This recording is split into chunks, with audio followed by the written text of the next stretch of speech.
Welcome back to the deep dive. Today, we're really tackling one of the biggest questions, maybe the biggest question.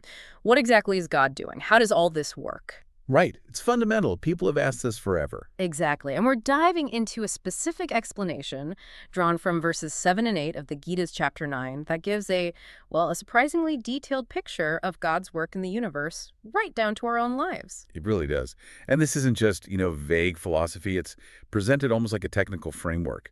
We want to break down what's called God's pursuit, the scope, the mechanics of creation, sustenance, all of it. And a key part is how it's all supposed to be completely impartial, Right. right? Not random, not based on whims. Absolutely. Unwavering impartiality. That's central to this explanation. Yeah. The system runs itself based on strict principles. Okay, so let's unpack this. Starting at the top, the cosmic job description, God's pursuit, this grand cycle. What are the main activities involved? Well, the framework lays out three core continuous activities. Sure. First, manifesting the universe, bringing it into existence. Second, sustaining it, keeping everything running. Makes sense. And third, resolving it, dissolving everything back into a sort of causal state. And this whole thing just repeats. It's cyclical. Okay, so that gives us our foundation. We can call it teaching on 100. God manifests, sustains, and resolves creation in cycles. Simple enough on the surface, but what makes it happen? Why does it come back after resolving? That's where it gets interesting. It's not arbitrary. The driving force is described as the residue of all unfulfilled actions, the karma, accumulated by all living beings. All beings, collectively. Yes, the sum total. Think of it like on an individual level, the explanation often uses this analogy. Our own unused results, things that we still need to experience, cause us to be born again. Right. On a cosmic scale, it's the same principle. The collective accumulated results, all the karma that hasn't played out, demands a space, a universe to manifest and be experienced. So the resolution isn't really an end, it's more like hitting pause. All those impressions, the karma, get stored somehow. Precisely. Stored in a potential state. And then those stored impressions act as both the blueprint and the push needed for the next round of manifestation. It ensures continuity. No rebooting the system from scratch each time. Exactly. The universe resolves into that causal state, and then, because of this collective need, it manifests again, strictly following the pattern of those stored impressions. That's the engine of the ongoing cycle. Okay, before we drill down into how this affects us as individuals, maybe we should quickly define some terms this explanation uses. Like when we talk about impressions or inherent composition, what are the building blocks here? Good point. Yeah, understanding the components is key. So the ultimate reality, the source describes it as the core state. This is Brahman, formless, nameless, pure consciousness, the absolute ground of being. The bedrock, like you said. Okay, so how does something formless create, a very tangible, complex world Yeah. like ours? Through what's called its power of illusion. You might know the term Maya. This is the creative manifest power or energy. Okay, Maya. And those accumulated impressions we talked about.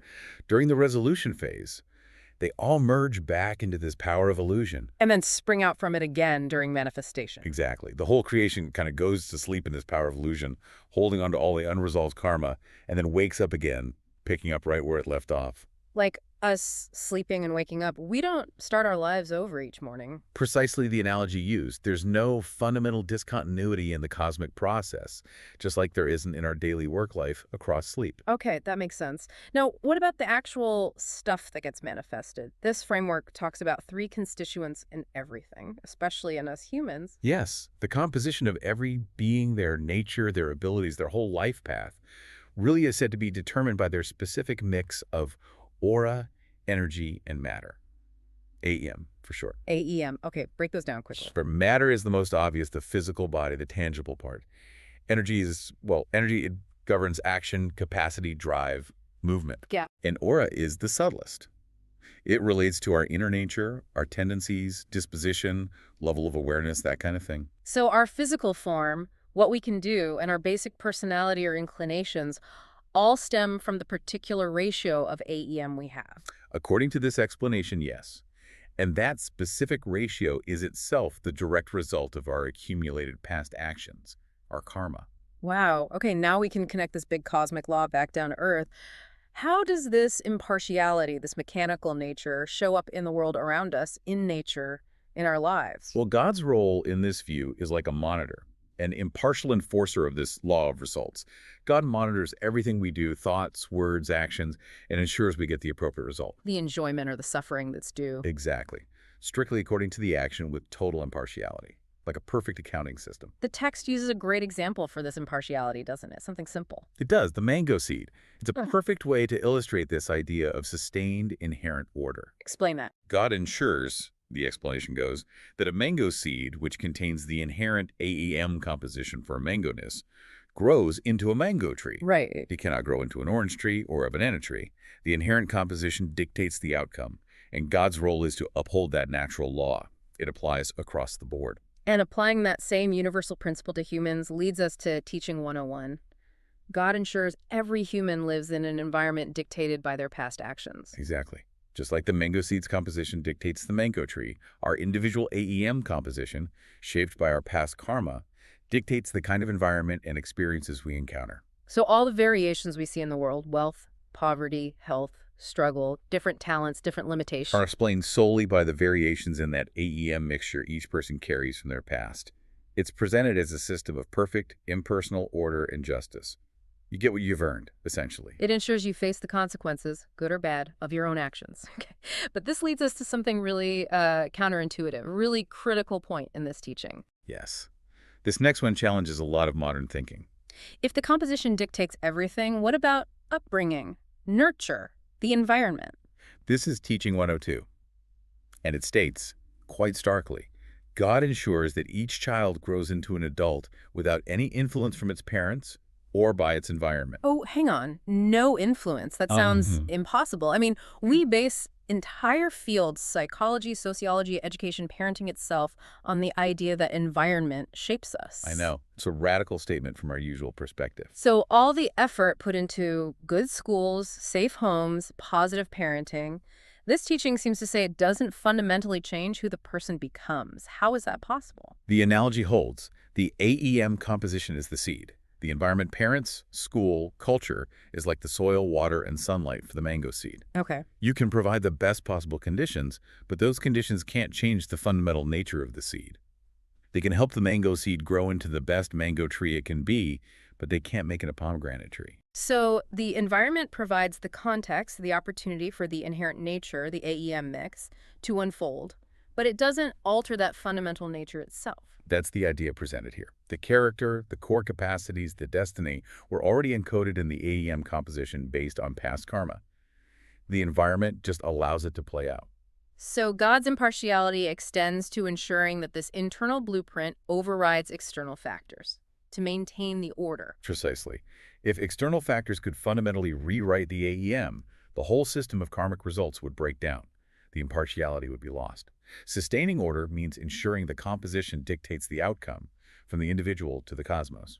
That really does reframe the whole nature versus nurture debate, doesn't it? It puts almost all the weight on nature in the sense of this carried over composition. It does. It's a very different perspective. So if our paths are so determined by this impartial system, by our past actions encoded in our AEM, what does that mean for us? Are we just stuck in this cycle? Well, that brings us to the difference between the state of ordinary living beings and the state of the ultimate principle, God. Okay. According to this teaching, yes, living beings are currently helplessly bound to this cycle. Birth, death, manifestation, resolution, over and over. And why? What binds them? Ignorance, essentially. They identify completely with the temporary manifestation, their body, their mind, their actions, their results, their AEM composition. They mistake the unfolding drama for their true reality. Okay, so they're caught in the illusion, the Maya. Right. Now, contrast that with God, the principle running the show. God is engaged in this massive activity, creating, sustaining, resolving everything, yet God is described as not being bound by any of it. How? Why the difference? Because God remains aware of the core state, aware of being the changeless, attributeless, conscious principle, Brahman. The action happens through the power of illusion, but the underlying reality remains untouched and aware of itself. Like an actor who knows they're acting, even when playing a demanding role. That's a good analogy, yes. The awareness of the true self prevents bondage to the action. So, if ignorance binds us and awareness frees God, does that mean the path to freedom for us is also through awareness? through knowledge. Exactly. That's the way out presented here. The moment an individual human being's knowledge, their awareness, reaches that level, realizing their own true nature as that same changeless, attributeless principle, Brahman.